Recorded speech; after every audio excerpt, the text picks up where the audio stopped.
সাইয়েদনা মূসা আলাইহিস সালাম আল্লাহর একবার জিজ্ঞেস করলেন, আল্লাহ মাইয়াকুনু জালিসি ইয়াউমাল কিয়ামা, আল্লাহ আমার সাথে কিয়ামতের দিন জান্নাতে সাথী কে হবে?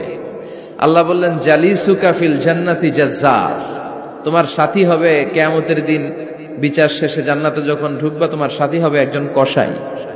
কসাই চিনেন? কি করে? গোশত কাটে। সাইয়েদনা মূসা আলাইহিস সালাম অবাক হলেন, ঘটনা কি? কসাই, আমি হইলাম নবী আর আমার সাথে জান্নাতে থাকবে?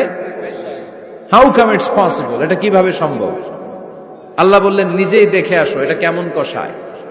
সাইয়েদনা মূসা আলাইহিস সালাম ছদ্মবেশে কসাইয়ের দোকানে দাঁড়িয়ে রইলেন। দেখলেন স্পেশাল বিশেষ কোনো আমল নাই, কসাই শুধু গোশত কাটে, গোশত বিক্রি করে। দিন শেষে দোকান বন্ধ করে প্যাকেটের ভেতরে গোশত নিয়ে বাড়িতে রওনা হয়েছে। বাড়ির ভেতরে ঢুকে যাওয়ার পর সাইয়েদনা মূসা আলাইহিস সালাম ঘরের দরজার কড়া নাড়লেন। কসাই বলে, মান আনতা, তুমি কে?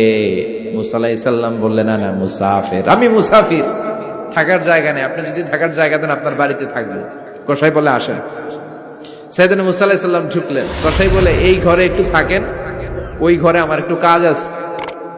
মূসা আলাইহিস সালাম বললেন, যান, কাজ সেরে আসেন। মূসা আলাইহিস সালাম খেয়াল করলেন ওই ঘরে মাচার উপর থেকে বয়োবৃদ্ধ এক নারীকে তিনি নামিয়ে গোসল করালেন, টাওয়াল দিয়ে গা মুছিয়ে দিলেন, নতুন জামা পরিয়ে দিলেন।